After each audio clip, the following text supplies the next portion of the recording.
The call came on a Tuesday afternoon while I was in a meeting. I ignored it the first time, but when the Seattle area code flashed again, I stepped out of the conference room. "Is this Ethan Carter?" a woman's voice asked. "Yes, who's calling?" "This is Swedish Medical Center in Seattle. I'm calling about James Carter. You're listed as his next of kin." My stomach tightened at the mention of that name. James Carter. My father. The man who'd abandoned our family 23 years ago when I was 5 and my sister was just a baby. "What about him?" I asked coldly. "I'm sorry to inform you that Mr. Carter passed away yesterday evening. He had you listed as his emergency contact. There are some personal effects and documents he left specifically for you. We need someone to—" "I'm not interested," I interrupted. "Contact someone else." "Sir, there's no one else. He was very specific that these items should go to you. There's also the matter of his apartment lease and—" I closed my eyes, frustration boiling through me. Even in death, he was causing problems. "Fine," I said tersely. "I'll handle it. Email me the details." I hung up and stood in the hallway, my hands shaking with anger I thought I'd buried years ago. James Carter was dead. The man who'd walked out on my mother when she needed him most. Who'd left when my baby sister Lily was desperately sick, requiring constant medical care. Who'd chosen his own freedom over his family. I should have felt relief or closure. Instead, I just felt the old familiar rage. "Everything okay?" My fiancée Natalie found me standing there, staring at my phone. "My father died," I said flatly. Natalie's eyes widened. She knew the whole story, or at least, the story I'd been told my entire life. "Oh, Ethan. I'm sorry. Are you?" "I'm fine," I cut her off. "I need to fly to Seattle to deal with his affairs. Just some paperwork and clearing out his apartment. I'll be back in a few days." That night, I told my mother about the call. Diane Morrison, she'd remarried when I was 12 to a decent man named Frank, listened with an unreadable expression. "You don't have to go," she said quietly. "Let the state handle it." "I want to," I said, surprising myself. "I want to see how he ended up. See if he died as selfishly as he lived." Mom flinched at my harsh words but didn't correct me. She never defended him, never had. How could she? He'd abandoned her with a sick infant and a traumatized 5-year-old. "Just be careful, Ethan," she said. "Sometimes the past is better left buried." I flew to Seattle 3 days later. The hospital had given me an address for his apartment and the location of a safety deposit box at a local bank. I decided to start with the apartment. It was in a run-down neighborhood, the kind of place you'd never expect a construction supervisor to live. The building was old, paint peeling, with a broken intercom. I climbed to the 3rd floor and used the key the hospital had sent. The apartment was tiny, a studio with barely room for a bed, a small table, and a kitchenette. I stood in the doorway, taking it in. This was where my father had lived. The man had made decent money in construction. Why was he living like this? I stepped inside and started looking through his belongings, expecting to find evidence of the selfish life I'd imagined, expensive hobbies, evidence of substance abuse, anything to confirm he'd wasted his life and his money on himself. Instead, I found almost nothing. The furniture was minimal and cheap. The clothes in the closet were worn and old. There was no television, no computer, just a small radio and some library books. I opened the refrigerator, nearly empty except for basics. It looked like someone barely surviving, not someone enjoying their freedom. On the nightstand, I found a small stack of medical bills. I picked them up, scanning through them. Cancer treatment, chemotherapy, radiation. The dates went back years, over a decade of consistent medical treatment. My father had been sick. Seriously sick. Why hadn't anyone told me? Then again, who would have told me? I'd cut off everyone from his side of the family when I turned 18. My paternal grandmother had tried to reach out a few times, but I'd blocked her calls and returned her letters unopened. I'd wanted nothing to do with anyone who'd defend what he did. I sat on the edge of his bed, the medical bills in my hands, feeling the first crack in the wall of certainty I'd built around my father's story. In the closet, I found a shoebox. Inside were bank statements, meticulously organized by year. I started reading through them, my confusion growing with each page. Every month, without fail, there was a withdrawal of $2,000. The notation said, transfer to account ending in 4782. 4 years. Decades. I pulled out my phone and called my mother. Mom, did you ever receive money from Dad after he left? There was a long pause. We received government assistance. Why? What was the account number? I asked. She gave me the number. It ended in 4782. My hands started shaking. Mom, that wasn't government assistance. That was Dad. He's been sending you $2,000 a month for over 20 years. I heard her sharp intake of breath. That's not possible. The paperwork said. The paperwork was fake, I said, looking at the bank statements. He was sending money all along. Where did you think it came from? I thought it was a program for families with medical expenses. After Lily's transplant, they said we qualified for assistance. I never questioned it. Lily's transplant. When she was 2 years old, she'd received a kidney transplant that saved her life.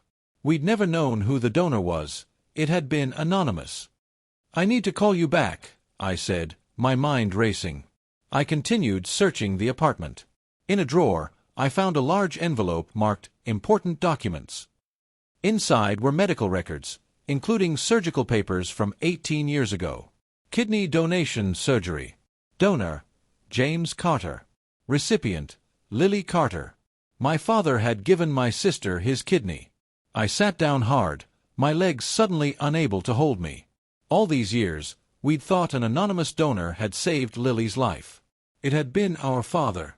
The father I'd hated for abandoning her. Why hadn't he told us? Why keep it secret? I kept reading through the medical files. There were oncology reports dating back to the same time period as the kidney donation. My father had been diagnosed with kidney cancer at age 32. The doctor's notes were clear. Patient advised that donating kidney will significantly compromise cancer treatment options. Patient insists on proceeding with donation. Prognosis poor if treatment delayed. I read the words 3 times, trying to understand. My father had cancer. He'd donated his kidney to Lily anyway. And the delay had allowed his cancer to spread, making it terminal. He'd chosen Lily's life over his own. But why had he left? Why abandon us after making such a sacrifice? I found a box under the bed, a large cardboard box filled with letters. Hundreds of them. All addressed to me and Lily. None of them sent. My hands trembled as I opened the first one, dated 20 years ago. Dear Ethan, you're 3 years old today.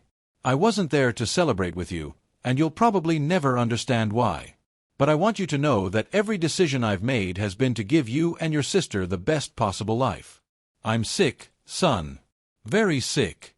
The kind of sick that doesn't get better. I could have treated it immediately, but Lily needed a kidney and I was a match. If I'd waited for another donor, she might have died. If I'd treated my cancer first, I'd have survived, but she wouldn't have. I chose her life. But I also chose to leave you all, and here's why. I continued reading, my throat tight, tears streaming down my face. My father explained everything in the letter. How he'd been given months to live after delaying cancer treatment.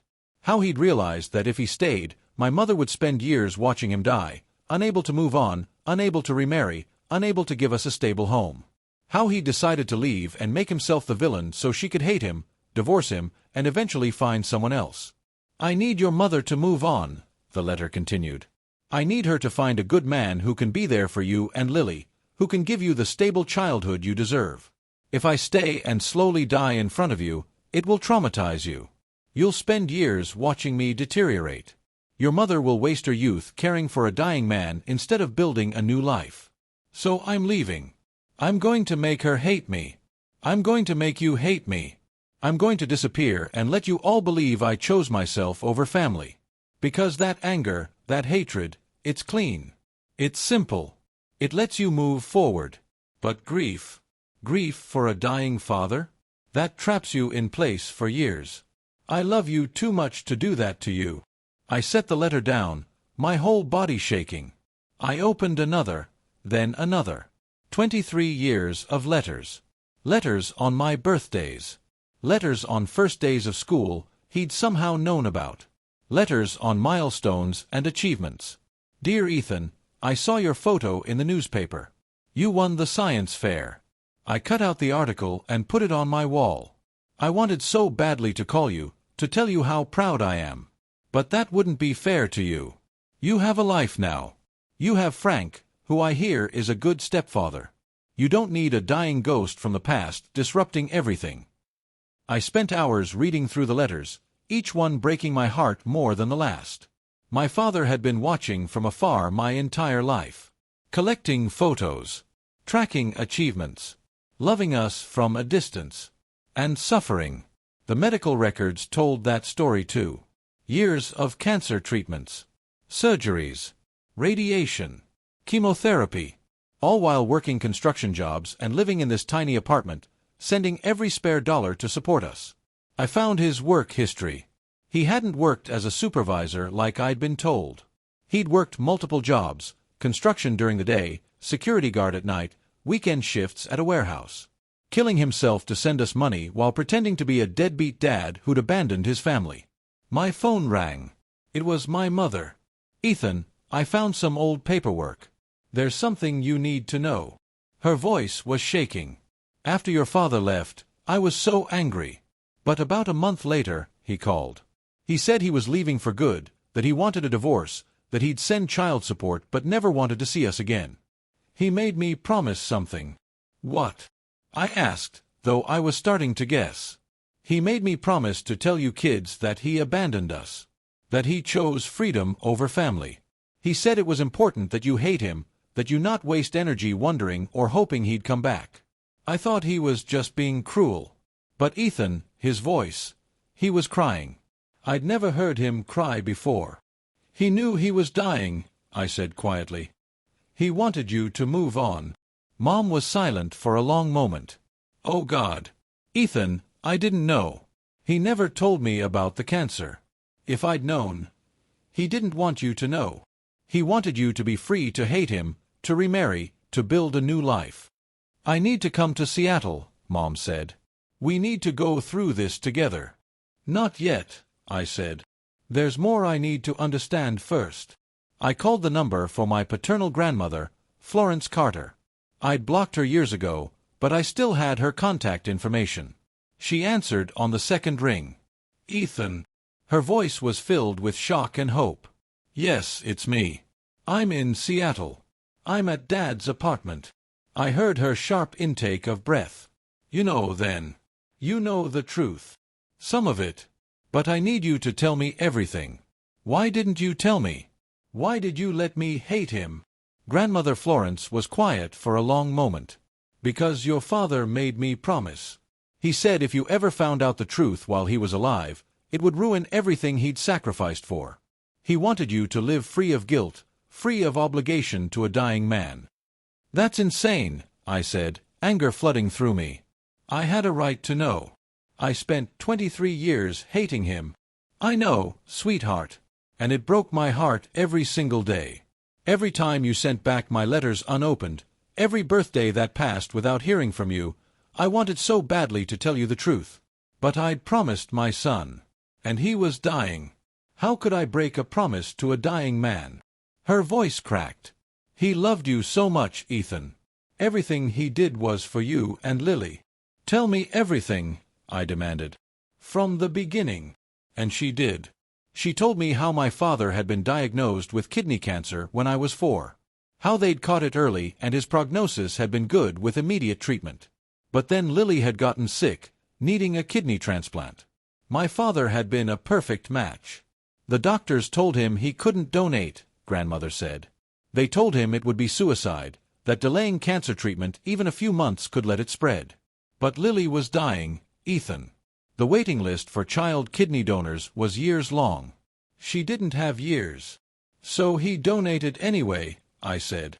He donated his kidney knowing it would kill him. He made his choice in an instant, Grandmother said. He told me, what kind of father chooses his own life over his child's? I can die at 60 or I can die at 50, But either way, I die knowing I saved my daughter." "So he did it. But why leave?" I asked. "Why not stay and fight the cancer with us?" "Because by the time he could start treatment, the cancer had spread to his liver and lungs. They gave him months, maybe a year with aggressive treatment. Your father looked at the situation practically. If he stayed, your mother would spend that year caring for a dying man. You would watch your father deteriorate. Lily would grow up knowing she was alive because Daddy died. The medical bills would bankrupt the family even with his insurance. You'd all be trapped in grief and debt for years." Grandmother's voice broke. "So he came up with a plan. He would leave, make you all hate him, send money from a distance, and let you believe he was just a selfish deadbeat. That way, your mother could move on, remarry, give you stability. You could grow up angry instead of traumatized. Lily could live without guilt. Everyone could move forward." "That's the stupidest, most selfless thing I've ever heard," I said, crying openly now. "I know," Grandmother said softly.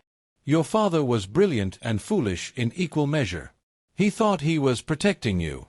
Instead, he died alone, believing his children hated him, thinking that was the price of your happiness."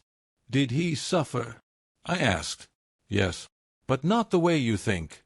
The physical pain he could handle. What destroyed him was seeing photos of you growing up, reading about your achievements from afar, and knowing you despised him. That broke him more than any cancer." After I hung up with Grandmother, I returned to searching the apartment. I found a laptop, old and barely functional. When I opened it, I found folders full of photos. Pictures of me and Lily that he'd collected over the years. He'd somehow gotten school photos, screenshots from social media, newspaper clippings scanned and saved. There were hundreds of them, organized by year. I opened a document titled, "Letter to Ethan, to be opened after my death." My hands shook as I read. "Son, if you're reading this, I'm gone. I hope you found the other letters by now. I hope you understand why I did what I did. I'm writing this final letter to answer the questions I know you'll have. First, yes, I donated my kidney to Lily knowing it would likely kill me. I don't regret it for a second. She's alive. That's all that matters. Second, yes, I left on purpose. I made your mother promise to tell you I abandoned you. I needed you to hate me so you could move forward. I needed your mother to be free to find someone else, which she did. Frank is a good man. I've kept tabs on him. He's been a better father to you than I could have been as a dying ghost. Third, the money. Every dollar I made went to you. I lived in this apartment because rent was cheap and I didn't need much. I worked 3 jobs because I wanted you and Lily to have everything." The letter continued, "I know you'll feel guilty when you learn the truth. Don't. This was my choice, freely made. The only regret I have is that I never got to know the man you became. I've watched from afar, your graduation, your first job, your engagement to Natalie. I'm proud of you beyond words. But I want you to understand something important. My sacrifice wasn't about martyrdom or being a hero. It was about math. Simple math. I had maybe 20 more years if I'd treated my cancer immediately. Lily had 70+ years if she got a kidney. My 20 versus her 70. That's not even a choice. Any parent would make the same decision. The leaving part, that was harder. But again, it was math. If I stayed, you lose a father slowly over months of painful deterioration, your mother wastes years caring for me instead of rebuilding her life, Lily grows up crushed by guilt, and you all drown in medical debt. If I left, you lose a father quickly and cleanly, your mother remarries and gives you stability, Lily lives without guilt, and I support you financially from a distance. The math was clear. So I made myself the villain. I let you hate me, and I died alone. But you had a good life. That's all I ever wanted. Don't waste time feeling guilty or sad. Live fully. Love deeply. Appreciate what you have. That's how you honor my sacrifice, by not taking it for granted." I sat in that tiny apartment, surrounded by the evidence of my father's silent sacrifice, and sobbed. 23 years of hatred. 23 years of thinking he was a selfish coward. And all along, he'd been the most selfless person I'd ever known, suffering in silence so we could thrive. I thought about all the times I'd refused to talk about him. The times people asked about my father and I'd said, "He's dead to me." The times my mother had seemed about to say something about him but stopped herself, honoring her promise. I thought about my sister Lily, now 20 years old and thriving in college. She had no memory of our father. She'd grown up healthy and happy, never knowing the price that had been paid for her life. And I thought about all the milestones he'd watched from afar. My high school graduation, where I'd specifically requested that no one mention my father. My college acceptance, where I'd written an essay about overcoming abandonment. My engagement to Natalie, where I'd said I'd learned what not to be as a husband by watching my father leave. Every moment of pride I'd felt had been poisoned by hatred for a man who'd sacrificed everything for me to have those moments. I called Natalie. "I need you to come to Seattle," I said. "Something's happened. Everything I thought I knew was wrong." She arrived the next day. I showed her everything, the letters, the medical records, the bank statements, the photos. We sat together in my father's tiny apartment, and I watched her process the truth. "Oh, Ethan," she whispered, tears streaming down her face. "He gave up everything for you." "I hated him," I said. "My whole life, I hated him. And he knew it. He died knowing his son despised him, and he accepted it because he thought it was better for me. What are you going to do?" Natalie asked. "I don't know. He's gone. I can't apologize. I can't thank him. I can't tell him I understand. It's too late." The words, "too late," hit me like a physical blow. I'd spent 23 years having a father who loved me, and I'd wasted every single one of those years hating him. Too late to tell him I was sorry. Too late to tell him I loved him. Too late to tell him I understood why he did what he did. Just too late.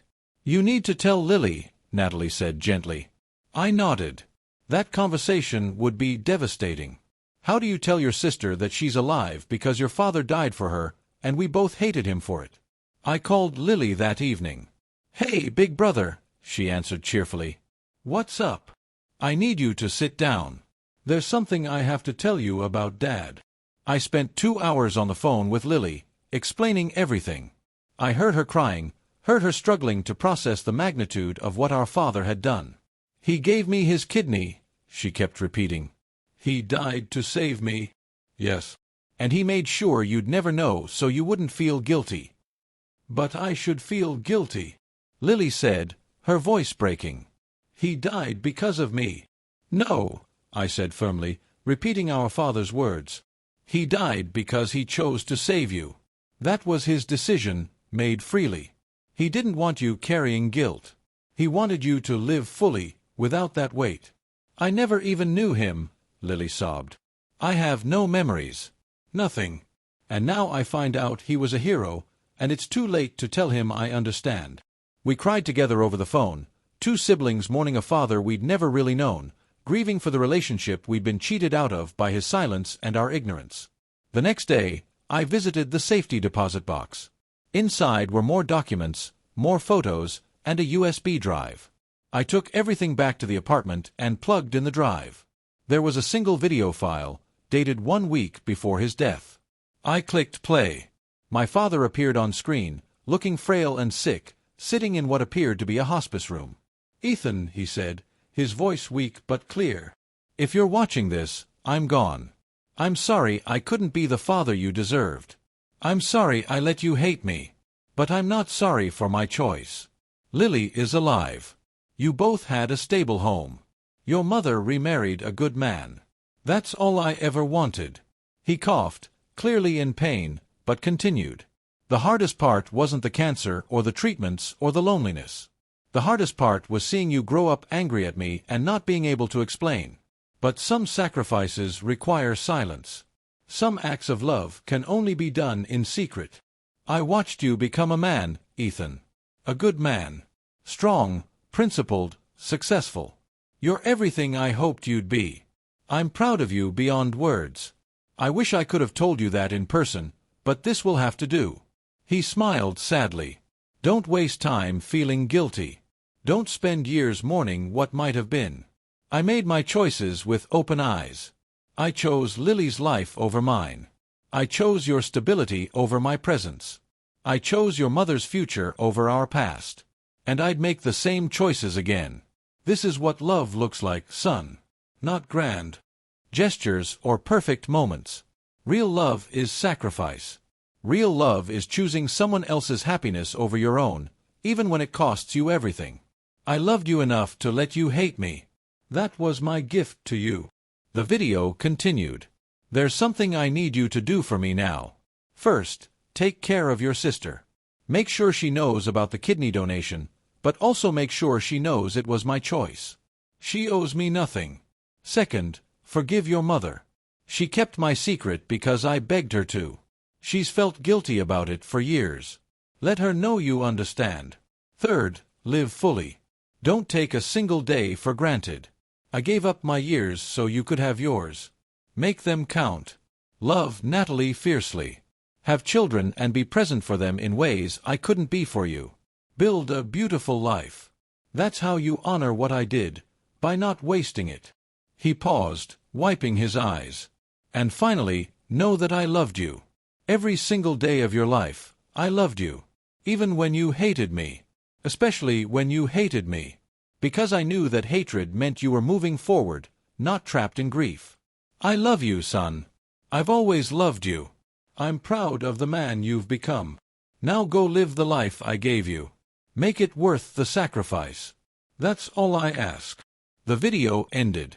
I sat in silence, tears streaming down my face, my father's final words echoing in my mind. I'd spent 23 years angry at a man who'd loved me enough to let me be angry. Who'd sacrificed everything so I could have a normal childhood. Who'd died alone believing it was worth it if it meant I was happy. I called my mother that night. Mom, I need to know everything. Everything you knew, everything you suspected, everything Dad made you promise. No more secrets. She told me the whole story. How my father had called her a month after leaving, his voice full of pain, and made her promise to tell us he'd abandoned us. How she'd agreed, thinking he was just being dramatic. How the anonymous child support had arrived monthly for years, and she'd convinced herself it was government assistance because believing it came from him would have meant reconsidering everything. There were moments, Mom admitted, when I wondered. The support was always exactly enough to cover our expenses. It increased when you started college. It was too convenient to be random assistance. But I didn't want to know the truth because that would mean I'd spent years telling you to hate a man who was supporting us. He wanted you to hate him, I said. He needed you to move on. I know that now. But Ethan, there's something else. About 2 years after he left, I got a letter from him. Just one. I never told you about it. What did it say? It said, I hear you're seeing someone. His name is Frank. I did some research. He's a good man. Marry him. Give the kids the father I can't be. I'm giving you permission to move on, though you don't need it. This is what I wanted all along. Be happy, Diane. That's all I ever wanted for you. Mom's voice broke. I burned that letter because I was so angry. How dare he give me permission to move on, like I needed his blessing. But now I understand. He was releasing me from any loyalty or obligation. He was making it clear that finding happiness without him was exactly what he wanted. Did you ever suspect he was sick? I asked. No. He hid it perfectly.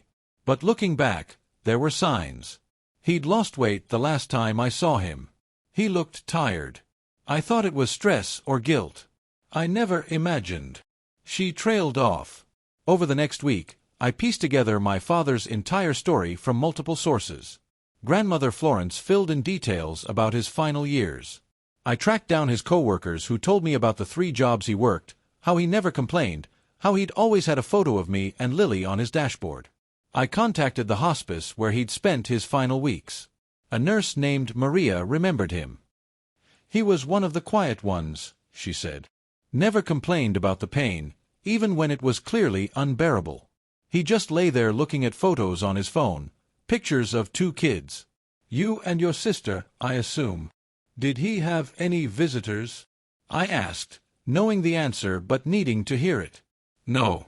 He died alone. But I don't think he minded. The day before he passed, He said something I'll never forget. What did he say? I asked. Maria's eyes filled with tears. He said, I've lived 48 years. 23 of those years I was just a man. But 23 years I was a father, even if my kids didn't know it. That's enough. That's more than enough. I organized a funeral, the funeral my father deserved but never got.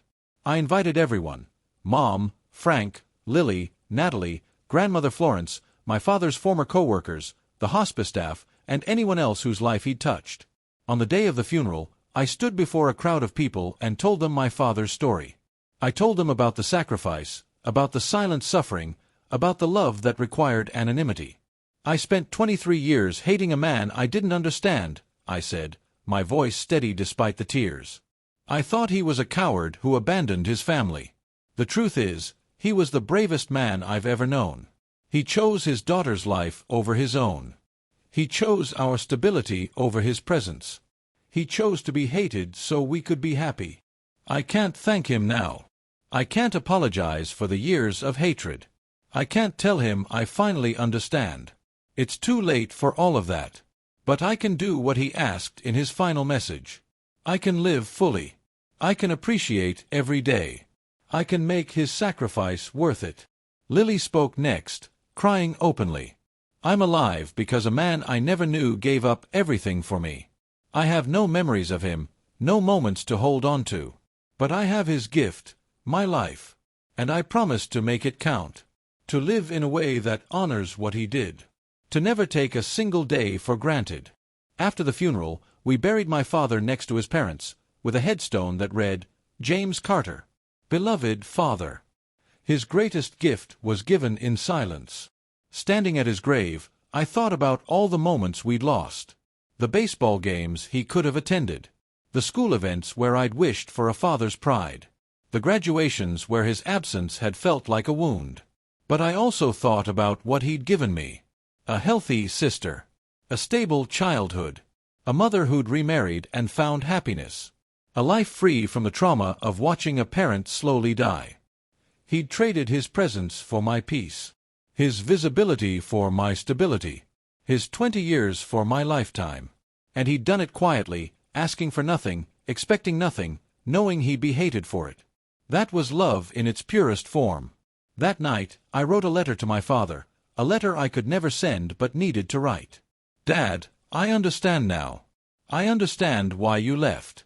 Why you stayed silent. Why you let us hate you. I understand the impossible choice you made and the price you paid for it.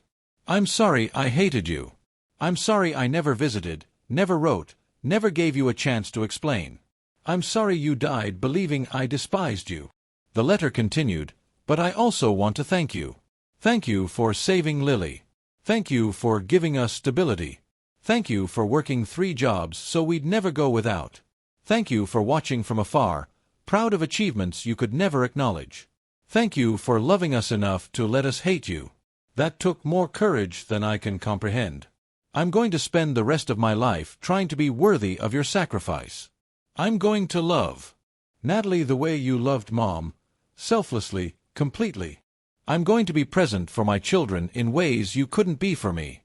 I'm going to live fully and appreciate every moment, knowing the price that was paid for my life. You were right about one thing in your final message. Real love is sacrifice. You proved that every day for 23 years. I just wish I'd understood it before it was too late to say thank you. I love you, Dad. I'm proud to be your son. Rest in peace. You've earned it. Ethan. I folded the letter and placed it in an envelope. Then I returned to his grave and buried it there, my final words to the father I never really knew. In the months that followed, I started a foundation in my father's name. The James Carter Memorial Fund helped families facing impossible medical choices, providing financial support so parents wouldn't have to choose between their own health and their children's lives. The foundation's first recipient was a single mother whose son needed a liver transplant. She'd been preparing to sell her house, quit her job, and donate part of her liver, knowing it would leave her financially devastated and physically compromised. Our foundation covered her medical expenses and provided financial support during recovery. You're saving my son's life, she told me, crying. You're saving my whole family. "Someone once did the same for my family," I replied. "This is how I honor that sacrifice." Lily got involved with the foundation too, speaking publicly about being an organ recipient and advocating for donation. "I'm alive because someone loved me enough to give up everything," she'd tell audiences. "I didn't know him.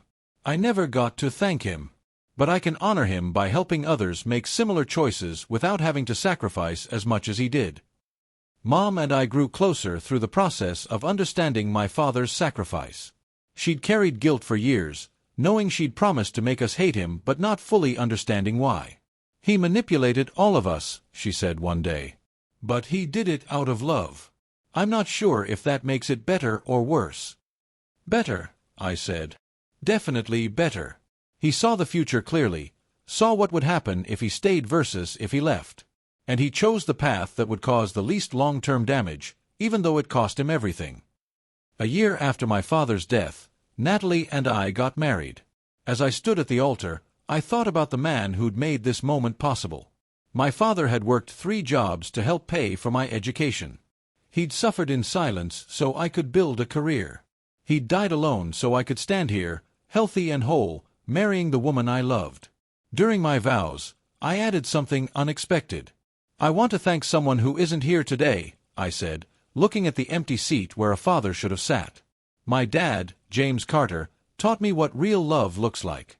Not through words or presents, but through sacrifice. He showed me that loving someone sometimes means letting go.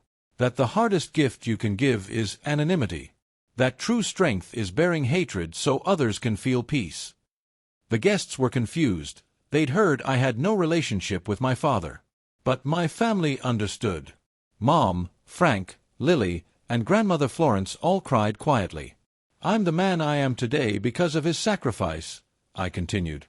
"And I promise to honor that by being present for my family, by appreciating every moment, and by never taking for granted the life he gave me."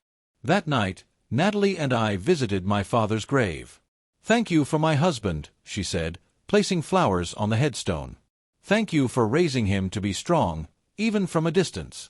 I'll make sure he never forgets you." 2 years after his death, Lily needed a minor kidney procedure, routine maintenance for transplant recipients. As I sat in the waiting room, I thought about the kidney inside her body.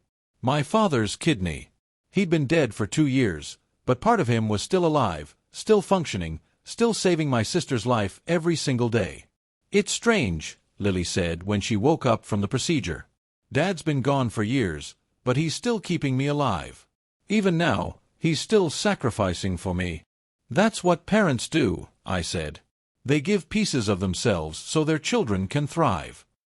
I started writing a book about my father's story. Not for profit or recognition, but because his sacrifice deserved to be known. The book, titled Silent Sacrifice, The Father I Never Knew, detailed everything: the medical choices, the financial strain, the emotional cost of loving from a distance. It became a bestseller. Not because the writing was particularly brilliant, but because the story resonated with people. Parents who'd made impossible choices saw themselves in my father. Children who'd misunderstood their parents' sacrifices found perspective.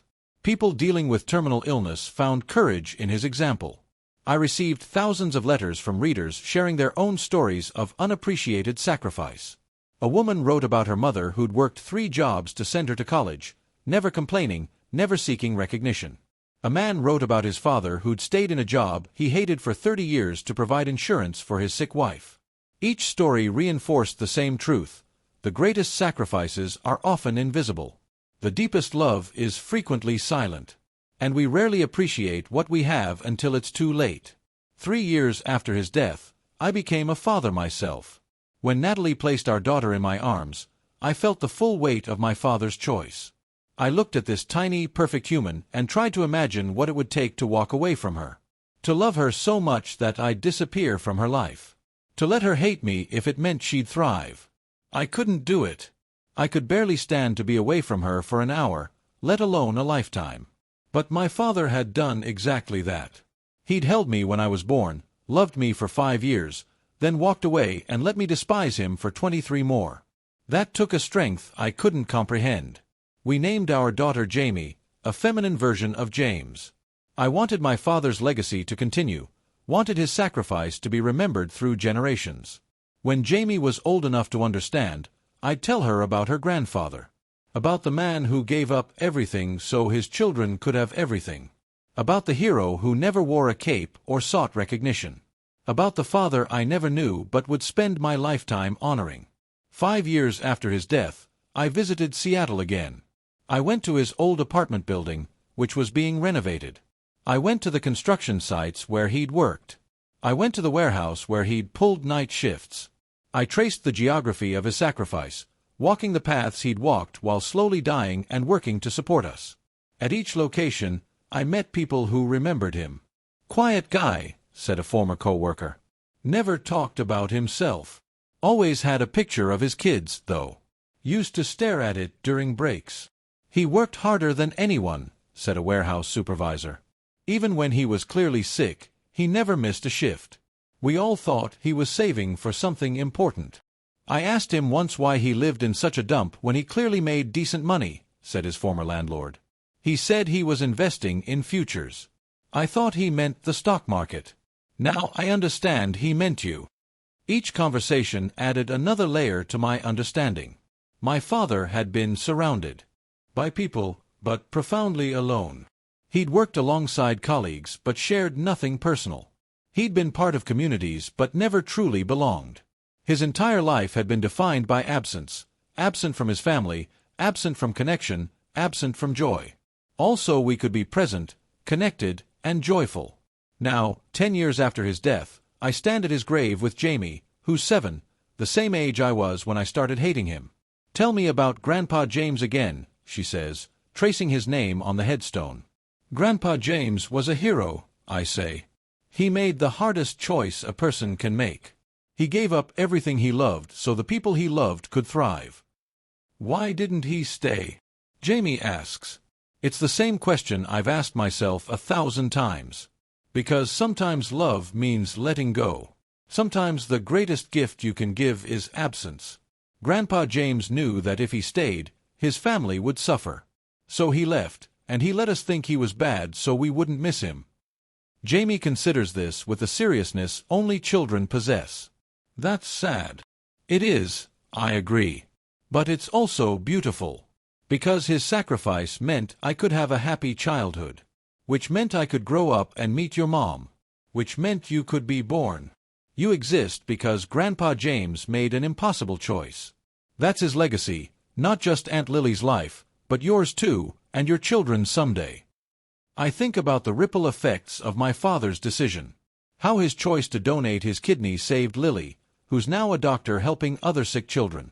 How his financial support let me get an education, leading to a career where I've helped hundreds of families through our foundation.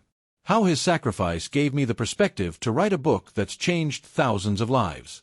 One act of selfless love, multiplying across years and lives and generations. That's what real sacrifice does. It echoes forward, creating waves of impact that the original giver never sees. My father died believing he'd done one thing, saved his daughter and given his children stability. He never knew about the foundation, the book, the thousands of people inspired by his story. He never knew that his silent sacrifice would become a loud testament to love's true nature. But maybe that's the point. Real sacrifice doesn't seek recognition. It doesn't demand gratitude. It simply gives, expecting nothing, asking for nothing, content with the knowledge that the gift matters. I pull out my phone and show Jamie a photo, the video message my father left. We watch it together, her small hand in mine. "I love you, son," my father says on screen. "I've always loved you. I'm proud of the man you've become." "He looks like you, Daddy," Jamie says. "You have his eyes." "I do," I say. "And you have them too. We both carry part of him forward." As the video ends, I add one more thing. "You know what I learned from Grandpa James? That we should never take the people we love for granted. That we should appreciate sacrifices before it's too late to say thank you. That every day is a gift someone else might have paid for." I think about all the ordinary moments I have with Jamie that my father never had with me. Reading bedtime stories. Attending school plays. Celebrating birthdays. Teaching her to ride a bike. All the simple, unremarkable moments that make up a childhood. My father gave up every one of these moments so I could have them. And I wasted years hating him for it, never knowing the price he'd paid. That's the cruelest irony. The greatest sacrifices are often the least appreciated until it's too late to express gratitude. But I can do something, he asked in his final message. I can live fully. I can appreciate what I have. I can make his sacrifice worth it by not taking it for granted. Every day I spend with my daughter, I'm honoring him. Every moment of joy I experience, I'm validating his choice. Every sacrifice I make for my own family, I'm continuing his legacy. The father I never knew taught me the most important lesson. Love isn't measured in presents or words or grand gestures. Love is measured in sacrifice, in what you're willing to give up, what you're willing to suffer, what you're willing to become so that someone else can thrive. My father became a ghost, a villain, a name we never spoke. He accepted hatred and loneliness and obscurity. And he did it all because he loved us too much to let us watch him die. I understand now. I understand why he left. Why he stayed silent. Why he let us hate him. I understand the impossible mathematics of sacrifice. His 20 years traded for our lifetimes. I understand, and I'm grateful, and I'm sorry. But mostly, I'm determined to make it worth it. To live so fully that his sacrifice feels justified. To love so deeply that his absence created something beautiful. To appreciate every moment so that when my time comes, I can say I didn't waste the life he gave me. That's how I honor the father I never knew. That's how I thank him for the silent sacrifice I never appreciated. By living the life he died to give me. And by making sure his grandchildren, and their children, know about the hero who loved so much that he disappeared. I love you, Dad, I whisper at his grave. I finally understand. And I promise I'll never take it for granted. Jamie squeezes my hand. Can we come back next week? We can come back whenever you want, I say. It's important to remember the people who sacrificed for us. Even, especially, when it's too late to tell them thank you. We walk away from the grave, 3 generations connected by sacrifice and love and understanding that came too late but still matters. Behind us, the headstone stands quiet in the fading light. James Carter, beloved father. His greatest gift was given in silence. And somewhere, I hope he knows. I hope he knows that I finally understand. That I'm grateful. That I'm sorry. That I'm making his sacrifice count. That it wasn't too late after all, because love never truly dies. It just transforms, echoes forward, and becomes the foundation upon which new lives are built. Thank you, Dad. For everything. For the sacrifice I never knew about. For the love I never appreciated. For the life you gave me at the cost of your own. I understand now. Finally, completely, gratefully, I understand. And I'll spend the rest of my life making sure your sacrifice wasn't in vain.